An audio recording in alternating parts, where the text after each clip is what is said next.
ఈ podcast series parody మాత్రమే. కొన్ని ఎగ్జిస్టింగ్ ఫిక్షనల్ క్యారెక్టర్స్ అండ్ కొన్ని ఇమాజినరీ క్యారెక్టర్స్తో చేసిన స్క్రిప్టెడ్ పాడ్కాస్ట్ ఇవి. సో ఎవరం కూడా అఫెండ్ అవ్వకుండా కలిసి ఎంజాయ్ చేద్దాం, ఓకేనా?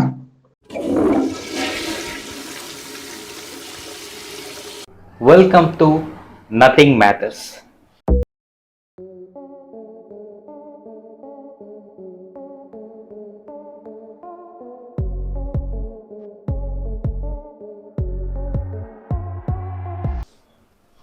ఇక్కడ cameraman nothing matter, host nothing matter, lighting nothing matter, guest కూడా నథింగ్ మ్యాటర్. ఎందుకంటే ఇక్కడ మ్యాటర్ లేని వాళ్ళని తీసుకొని వచ్చి మ్యాటర్ లేని డిస్కషన్స్ చేస్తూ ఉంటాం. సో ఈరోజు మన దగ్గరకు వచ్చిన మ్యాటర్ లేని వ్యక్తి Rajesh Mittal, CEO of Narak Infotech. Welcome sir. Thank you so much.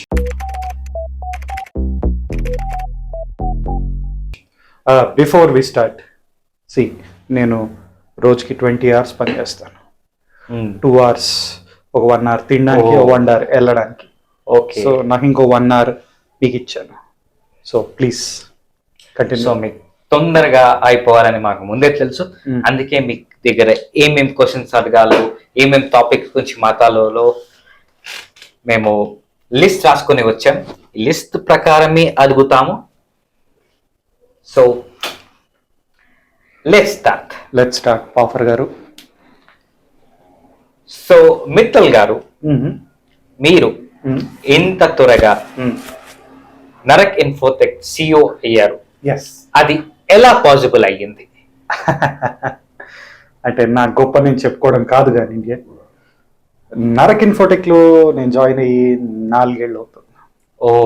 ఒక అసోసియేట్ గా జాయిన్ అయిన నేను ఈరోజు సిఇఓ పొజిషన్కి ఎదగలిగానంటే ఎన్నో ఏళ్ల కృషి, పట్టుదల, హార్డ్ వర్క్, డెడికేషన్, తపన, జీల్ అన్నీ ఉన్నాయి. 3.5 years వరకు నేను అసోసియేట్ని, 6 months ఇలా సిఇఓని అయిపోయా. అదే ఫేట్. మిత్తల్ గారు, ఇక్కడ మాది ఒక క్వశ్చన్. హార్డ్ వర్క్ అంటే మీ దృష్టిలో ఏంటి?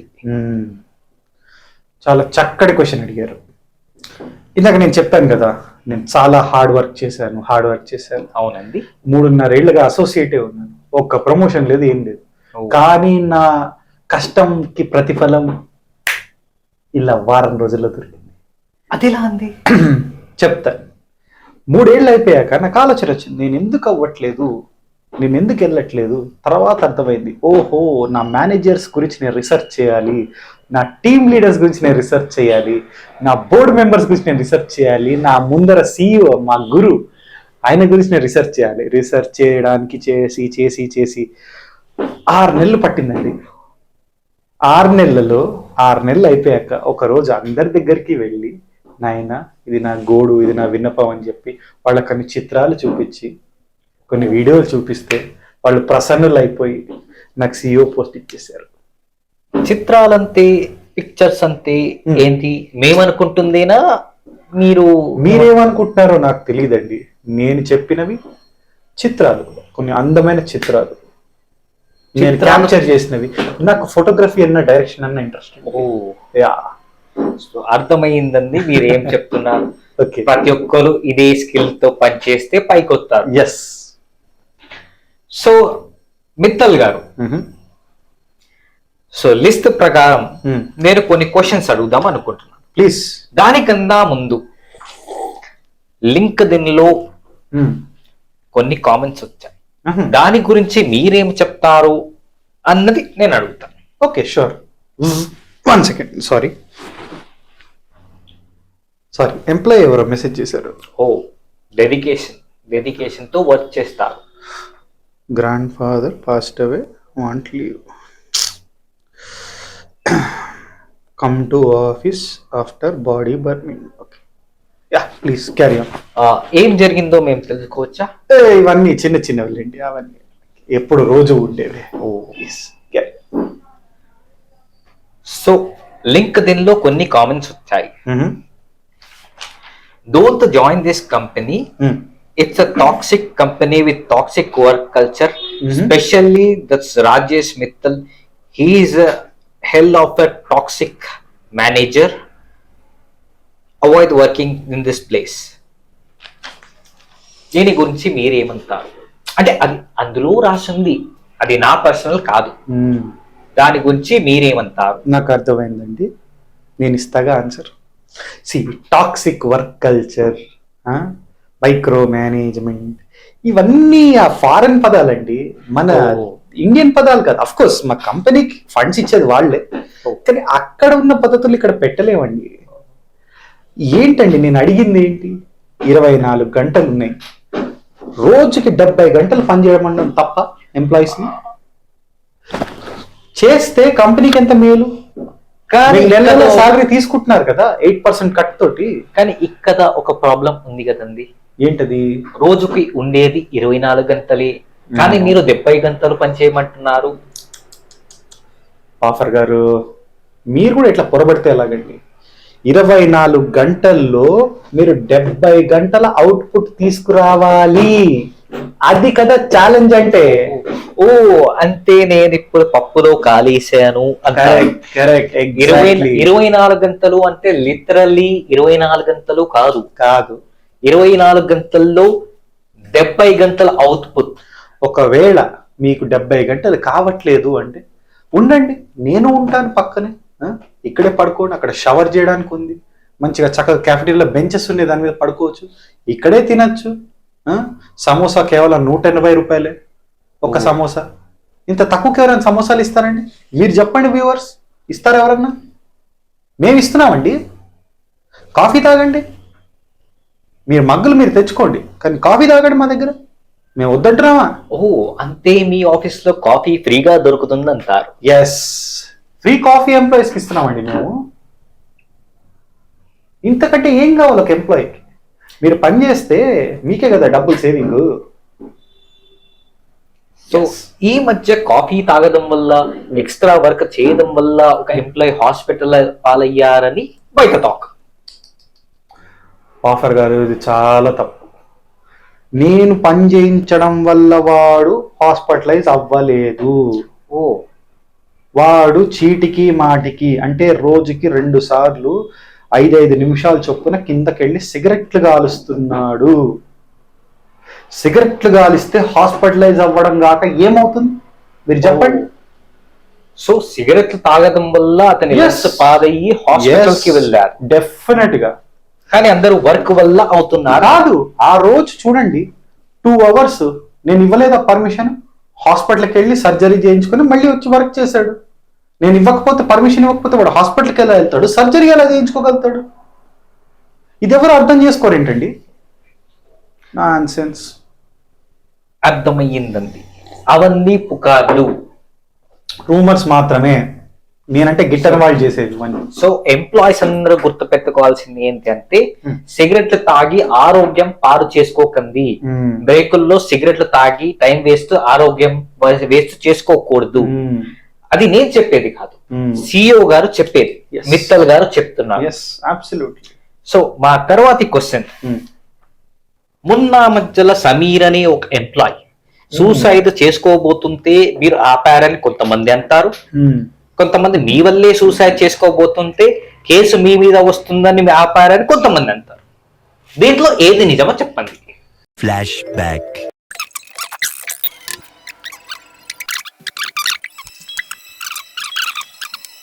End of flashback. ఆఫర్ గారు, ఇంతసేపటి నుంచి నన్ను చూస్తున్నారు. అవునండి, నేను అలాంటి పనిషిలా కనిపిస్తున్నానా మీకు? కనిపించరు. ఇప్పుడు దావూద్ ఇబ్రాహిం ని చూసినా స్టైల్ గా డాన్ అన్నప్పుడు చాలా స్టైల్ గా నాగార్జున కంటే బాగుంటారు, కానీ అతను చేసే పనులు ఓకే. నా ఇన్నోసెన్స్ నేనే ప్రూవ్ చేసుకుంటా. సమీర్ సూసైడ్ చేసుకుంటుంటే నేను ఆపాను, ఆ విషయం మీకు తెలుసా? అదే కదా నేను వాడి జీవితం నేను కాపాడాను. బయటేమో నా వల్లే అని పుకార్లు పుట్టించారు. ఇది ఎంతవరకు న్యాయం? ఒక మనిషి చచ్చిపోతుంటే ఆపిన వాడిని, వాడికి జీవనదానం చేసిన వాడిని సో అది ఎలా జరిగింది, అతను మీ తప్పకుండా. దగ్గరికి ఎప్పుడు వచ్చారు? చెప్తాను. ఇప్పుడు నేనేమి లిటరల్ గా సమీర్ని వెళ్ళి ఇట్లా పట్టుకొని వాడు పడిపోతుంటే ఆపలేదు. నేనేం చేశానంటే ఒకరోజు వాడి ఇంటికి వచ్చేసాడు సరాసరి. నేను రిజైన్ చేస్తా అనుకుంటా. వీడేంట్రా ఈ టైంకి వచ్చాడు అనుకున్నాను. సరే వచ్చావుగా, లోపల చావంటే చచ్చిపోమని కాదండి, ఏదో నా బిడ్డ కదా అని అట్లా చాలా భారీ గుణతోటి రారా కూర్చో అన్న. వాడు వెళ్ళిపోతున్నాడికి ఎంతో బాధ నాకు. సరే బాత్రూమ్కి వెళ్ళాను, ఫ్రెష్ అప్ అయి వద్దామని. ఈ లోపల మా పనోడు మా పర్సనల్ అసిస్టెంట్ ఫోన్ చేసి సార్ సమీర్ వస్తున్నాడు సార్ మీ ఇంటికంటే. వచ్చాడరా ఆల్రెడీ, నీకు సండే వర్క్ ఫ్రమ్ హోమ్ అని చెప్పాను కూడా వాడికి. సార్ ఇలా రిజైన్ చేస్తా అంటున్నాడు సార్, మీరు రిజిగ్నేషన్ అయిపోతే సూసైడ్ చేసుకుంటాను, లెటర్లో మీ పేరు రాస్తానంటున్నాడు సార్ అని.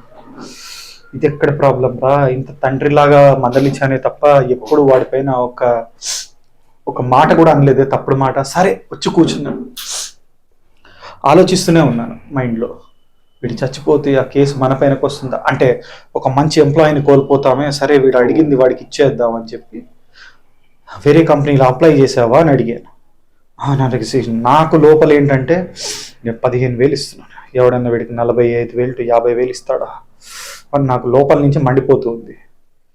ఎందుకంటే వాడికి ఇవ్వకూడదని కాదండి, ఇస్తే పిల్లడు డబ్బుడు పాడు చేసుకుంటాడు అని.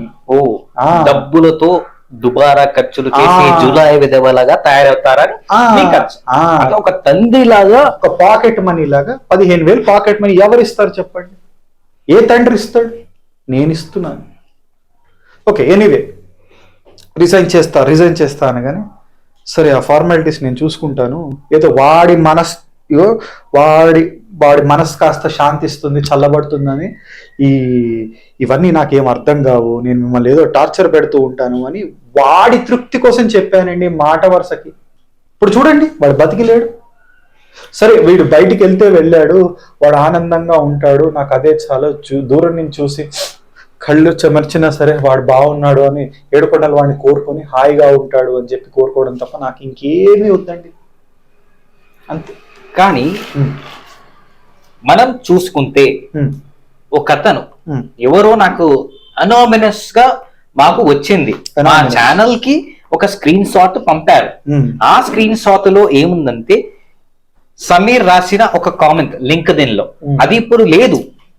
దాంట్లో ఏముంది అంటే మీ పైన రాశారు మీరు టార్చర్ చేస్తారని, మీరు వర్క్ ఫ్రమ్ హోమ్ లో కూడా ప్రతిసారి కాల్ చేస్తారని, నిద్రలో ఉన్నా బాత్రూమ్ లో ఉన్నా ఎక్కడికి వెళ్ళినా మీరే కాల్ చేసి టార్చర్ చేస్తారని రాశారు.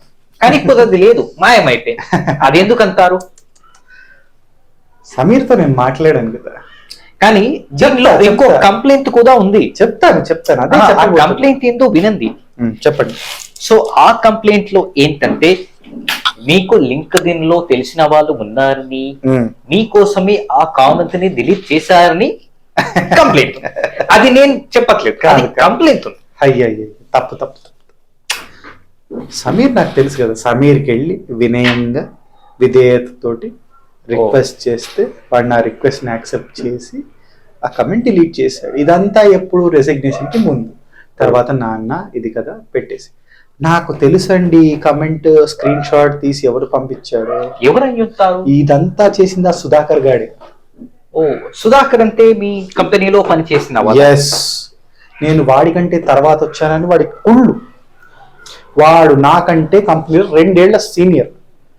వాడు ప్రియాంక కలిసి ఈ పన్నాగమంతా చుట్టి నన్ను దుర్భాషలాడుతూ నా పేరు పాడు చేస్తున్నారు పాఫర్ గారు. మీరు ఇది గుర్తుపెట్టుకోవాలి. ఓ, మీరు కూడా నాతో మాట్లాడి నాలాగే మాట్లాడుతున్నారు. క్షమించండి. వాళ్ళు వీళ్ళు అవుతారు, వీళ్ళు వాళ్ళు అవుతారు అంటారు. అది నిజమేనేమో, బహుశా నిజమేనేమో. సో ఇవన్నీ నేనంటే గిట్టని వాళ్ళు చేసేవండి. సో మీరంటే గిట్టని వాళ్ళు మీ పైన దుష్ప్రచారం చేస్తున్నారని మీరు అంటున్నారు. ఎస్. కానీ ఇంకొక టాక్ ఏంటి అంటే దాన్ని చాలా మంది పొగుడుతున్నారు, చాలా మంది తిట్టుకుంటున్నారు. దీంట్లో ఎవరు తిట్టుకుంటున్నారో ఎవరు పొగుడుతున్నారో మాకు తెలీదు, కానీ ఇక్కడ జరిగేది ఇదే అని బయట టాక్.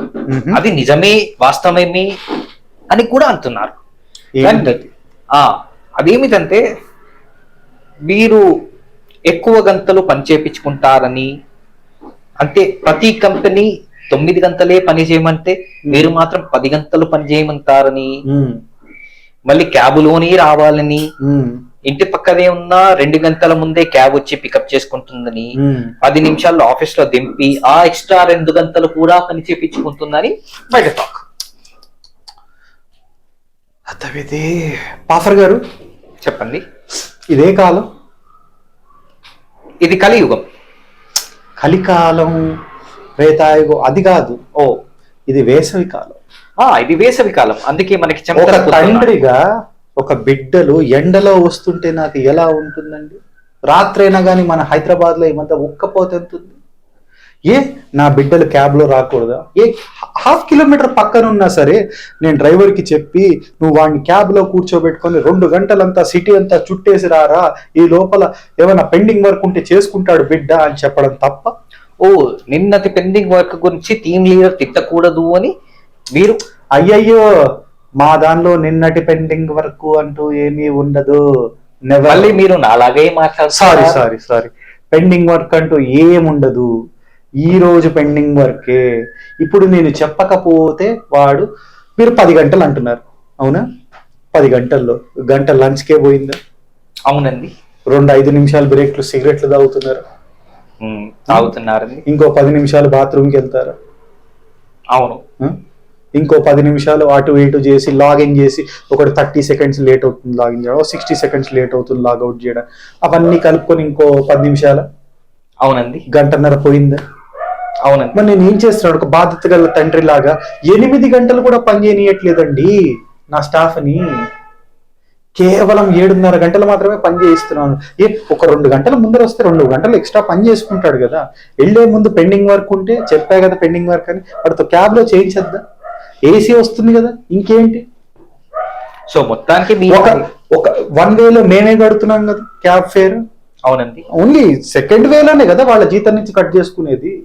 అవునండి. ఒక తండ్రి లాగా బాధ్యతగా నేను నా ఎంప్లాయీస్ గురించి చూసుకుంటున్నానండి. దీనిలో తప్పేమని చెప్పండి పాఫర్ గారు. అవునండి, నాకు అర్థమయ్యింది. మీరు ఎంప్లాయీస్ అందరూ మిస్అండర్స్టాండ్ చేసుకుంటున్నారు. 1 వే క్యాబ్ కి డబ్బులు ఇస్తున్నారు, ఏసీ ఆన్ చేస్తున్నారు, మీకు బ్రేక్ టైం కూడా కౌంట్ చేయకుండా మీకు జీతం ఇస్తున్నారు. ఎక్స్ట్రా అవర్ ఇస్తే బ్రేక్ టైం కన్సిడర్ చేయాల్సిన అవసరమే లేదు కదా. అది కూడా లాజిక్. సో ఇదంతా అయిపోయింది కాబట్టి లాస్ట్ సెకండ్ క్వశ్చన్. ఓకే, మీరు డివైడ్ అండ్ రూల్ పాలసీ చేస్తారని, టీంలో తారుమారు చేస్తారని అంటున్నారు కొంతమంది ఎంప్లాయీ. దాని గురించి మీరేమంటారు? నేను బ్రిటిష్ వాడిని కాదండి, బ్రిటిష్ దేశానికి వెళ్తూ ఉంటాను అంతే. ఇప్పుడు కూడా గంటలో బోర్డ్ మీటింగ్ ఉంటే వెళ్తున్నాను లండన్కి, అంతేగాని నేను బ్రిటిష్ వాళ్ళలాగా డివైడ్ అండ్ రూల్ చెయ్యను. నేను ఏం చెప్తానంటే మీరు నా గోడు వినండి. ఒరే, నీకు ఈ టీం కరెక్ట్ కాదు నాన్న, నువ్వు అటెళ్ళు. తల్లి, నువ్వు వీడితో ఉంటే నీ పర్ఫార్మెన్స్ కూడా తగ్గిపోతోంది. మీరు పర్ఫామ్ చేయకుండా మీరు ముచ్చట్లు పెట్టుకుంటూ టీమ్ లీడర్స్ గురించి, మేనేజర్ గురించి దుర్భాషలు ఆడుతున్నారు. ఇది తప్పు నాన్న, నువ్వు ఇక్కడ ఉండు. ఇంకో వీళ్ళకంటే నాన్న వీళ్ళిద్దరి గురించి నాకు రిపోర్ట్ చేసినందుకు ధన్యవాదాలు, నీకు 10% హైక్ విత్ 8% గ్రాట్యుటీ కట్ అని చెప్పి నేను ఇస్తున్నాను. అంతే. ఇప్పుడు తండ్రి అది కట్ అయినా 2% వస్తుంది, అది చూడట్లేదు. అది ఇప్పుడు తండ్రి వాళ్ళు దండించడమే కాదండి, అప్పుడప్పుడు ఇట్లాగా ఏమంటారు అవార్డ్స్ కూడా ఇస్తూ ఉండాలి. అవునా కదా? నేను చెప్పాను, నువ్వు ఇలాగనే నా దగ్గర మెంటర్షిప్ చేస్తే నువ్వు కూడా నాలాగే CEO అవుతావు, కాకపోతే అందరు నా అంత టాలెంటెడ్ కాదు, నీకు ఇంకో 10 ఏళ్ళు పట్టొచ్చు అని చెప్తూ ఉంటాను. ఎస్, నేను చెప్పాను కదండి డివైడ్ అండ్ రూల్ పాలసీ కాదు నాది అని చెప్పి. ఒక తండ్రికి తన బిడ్డలు ఎవరు ఏది చేయగలరు, వాళ్ళకి ఏది కరెక్ట్ అని తెలుసుకోవడం కరెక్ట్. నేను చేసింది అదే. దీనిలో తప్పేమని చెప్పండి పాఫర్ గారు. అబ్సల్యూట్లీ దీంతో తప్పు లేదండి. ఎందుకంటే ఇది డివైడ్ అండ్ రూల్ పాలసీ లాగా కనిపించినా ఎవరు ఏ టీమ్ లోకి వెళ్తేనే బాగుపడతారా అని మీరు గ్రహించి మీరు ఆ టీంలో పంపిస్తారు. Yes. So last and final question ఒకటి ఉంది, దాంతో క్లోజ్ చేయొచ్చు. మీ టైం ఇంతవరకు మాకు ఇచ్చినందుకు చాలా సంతోషం. Yes please. సో ఈ లాస్ట్ క్వశ్చన్ ఏంటి అంటే, ఇది కొంచెం కాంట్రవర్షియల్ క్వశ్చన్. ప్లీజ్. అంటే మీరు మాత్రం సిఇఓగా ప్రమోట్ అయిపోయి ఎదగచ్చు, కానీ వేరే వాళ్ళ ప్రమోషన్ తో మీరు హోల్డ్ లో పెడతారని, వాళ్ళని రిజైన్ చేయమని డైరెక్ట్ గా చెప్పకుండా మీరు పిఐపిలో పదేసి వాళ్ళకి విసుకొచ్చి వాళ్ళే వెళ్ళిపోతారని, అది సరిపోకపోతే హైకులు ఆపి సంవత్సరానికి 100 రూపాయలు మాత్రమే హైక్ ఇచ్చి వాళ్ళని వెళ్ళిపోనివ్వకుండా ఉండనివ్వకుండా టార్చర్ చేస్తారని కంప్లైంట్స్ ఇస్తున్నారు బయట టాక్ కూడా. దీని గురించి మీరేమంటారో చెప్పండి. షూర్, తప్పకుండా చెప్తాను. ఈ క్వశ్చన్ ఎవరు వేశారు కూడా నాకు తెలుసండి. అమృత్ చాలా మంచి ఎంప్లాయీ. వ్యూవర్స్ మీరు వినండి. అమృత్ అంటే మీ ఎక్స్ ఎంప్లాయీ అంట. Yes yes yes, unfortunately ex employee. చాలా పట్టుదల ఉంది మనిషిలో. నాలాంటి క్వాలిటీస్ చాలా ఉన్నాయి. అందుకే నాకు బాగా నచ్చాడు వాడు. వాడు వచ్చి, సార్ నేను వస్తాను సార్ మీ ఇంటికి అంటే, నేను చెప్పను సార్ అని పిలవమని, ప్రేమతో వాళ్ళే సార్ అని పిలుస్తారు. సో ప్రేమతో పిలుస్తున్నప్పుడు నేను కూడా కాదని అనలేను కదా. వాడు రోజు పొద్దున వచ్చేవాడు, పికప్ చేసుకునేవాడు, మళ్ళీ డ్రాప్ చేసేవాడు. వాడికి కూడా అంటే వాడికి పనులన్నీ చకచక చేసుకునేవాడు. ఆఫీస్కి వచ్చి ఫాస్ట్గా పని చేసేవాడు. వాడు అంత పని చేస్తున్నాడు కదా, ఇంకా ఎక్స్ట్రా పని ఎందుకు చెప్పడం లేదు. లంచ్ తర్వాత వాడికి పని చెప్పట్లేదు అనమాట నేను. ఎందుకంటే వాడు 70 hours work output with in 4 hours లోనే ఇచ్చేవాడు. అంత ఎఫిషియెంట్ ఎంప్లాయీ. వీడిని చూసి కొంతమంది కుళ్ళుకునేవాడు. ఇందాక చెప్పాను కదా, వాళ్ళు కుళ్ళుకొని వాడికి ప్రిఫరెన్స్ ఇస్తున్నాడు అని కుళ్ళుకునేవాళ్ళు. కానీ నాకు తెలియదు కదా వాడి పొటెన్షియల్ ఏంటో. ఇలా ఒక 6 నెలలు సాగింది. నేను చెప్పా, వాడి ఇంట్లో పాపం మా ఇంటికి వచ్చాడు ఆ రోజు డిన్నర్కి. వాడు నా కాళ్ళు ఒప్పుతున్నప్పుడు, వాడు కళ్ళజోడు తీసి సాఫ్ చేసుకుంటున్నప్పుడు, ఒరే నాన్న నువ్వు ఇలాగే కష్టపడితే ఏదో ఒక రోజు నా అంతటి వాడు అవుతావు. ఒక 7-8 years పడుతుంది నీకు. I can see the potential. నువ్వు తప్పకుండా మంచి సీఈఓ అవుతావు అంటే, ఓకే ఓకే ఓకే అనుకుంటే వెళ్ళాడు. ఒకనొక రోజు వాడు ఆఫీస్కి రాలేదు. నాకు కాళ్ళు చేతులు ఆడలేదు. అసలు ఎందుకని రాలేదు? అది కాదు, వాడు రావడం కాదు, నా పని కూడా వాడే చేసేవాడు. ఇప్పుడు నేను నా పని ఎలా చెయ్యాలి అంటే, నాకు రాదని కాదు, నా స్కెడ్యూల్స్, అపాయింట్మెంట్స్ అన్ని వాడి దగ్గరే ఉన్నాయి. నేను నాకేం చేయాలి తెలియక మా మెంటర్ దగ్గరికి వెళ్ళాను. అప్పటికి ఇంకా నేను సీఈఓ అవ్వలే, ఆల్మోస్ట్ అయిపోయిన ఆ తరుణంలో వాడు మా మెంటర్ దగ్గరికి వెళ్ళి అక్కడ చూస్తే వాడు మా మెంటర్ కళ్ళజోడు తుడుస్తున్నాడు.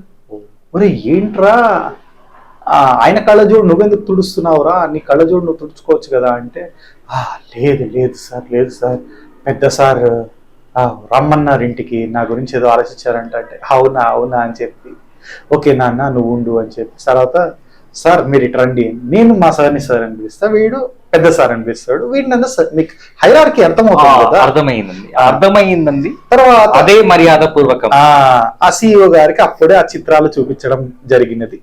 ఆ చిత్రాలలో మరి అమృత్ గారు కూడా ఉండడం జరిగినది. సో అమృత్ గారిని, నాన్న నువ్వు చాలా గొప్ప వ్యక్తివి, నీకు వేరే చోట నీ బిజినెస్ పెట్టుకో నాన్న అని చెప్పి పంపించేయడం జరిగింది. Of course without compensation. ఎందుకంటే డబ్బులు ఇచ్చి వాడిని పాడు చేయడం నాకు ఇష్టం లేదు. సో అతను చేసిన పనుల వల్ల అతను చాలా ఓవర్ క్వాలిఫైడ్ ఉండడం వల్ల మీ కంపెనీలో ఉంటే అతని టాలెంట్ వేస్ట్ అవుతుందని పెద్ద సార్కి తెలియని విషయం ఏంటంటే, ఆ ఫోటో చూడగానే పెద్ద సార్ వెనకాల అమృత్ ఉన్నాడు అనమాట. ఆ పెద్ద సార్ గమనించలేదు. ఓకే, అందుకని అతను వెళ్ళిపోయాడు. కానీ మీరు ఎవరి ప్రమోషన్ లో ఆపలేదు. నేను ఆపలేదు. నేను వాడికి నేను డబ్బులు ఇస్తే పాడు చేసుకుంటాడంటే పెద్ద సరే వద్దురా, వాడికి తగిన పారితోషికం ఇచ్చి పంపిద్దాంరా అని చెప్పి ఆయన ఇచ్చాడు పారితోషికం, నేను ఇవ్వలేదు. అది జరిగినది. Okay sir. So Rajesh Mittal గారు ఒక మాట చెప్పండి. సారీ టు ఇంటరప్ట్ ఆఫర్ గారు. హే నువ్వే, ఎస్ నువ్వు కూడా ఒక గొప్పవాడు అవుదాం అనుకుంటున్నావా? నా అంత గ్రేట్ సీఈఓ అవుదాం అనుకుంటున్నావా? అయితే టుడే జాయిన్ నరక్ ఇన్ఫోటెక్. నేను నీకు ఆఫర్ ఇస్తున్నాను. నీతో మీటింగ్స్ తీసుకుంటాను, నాతో వచ్చే మీటింగ్స్లో నేను తీసుకెళ్తాను. ఎంప్లాయీ బిహేవియర్ అంటే ఎలా ఉంటుందో చూపిస్తారు, ఎగ్జిక్యూటివ్ స్కిల్స్ అంటే ఎలా ఉంటుందో చూపిస్తారు, ఒక డేరింగ్ డాషింగ్ ఒక పవర్ఫుల్ మేనేజర్ నువ్వు ఎలా కావాలో నేను నీకు నేర్పిస్తాను. నీలో తపనుందా, ఆ జీల్ ఉందా, అయితే రా ఈ రోజే వచ్చి మా కంపెనీ జాయిన్ అవ్వు. Application 500 rupees only. నువ్వు వచ్చాయి, తర్వాత నీ భవిష్యత్తు నా చేతుల్లో. ఓకే, సో థ్యాంక్ యూ అంది రాజేష్ మిత్తల్ గారు. తప్పకుండా పాఫర్ సో గారు.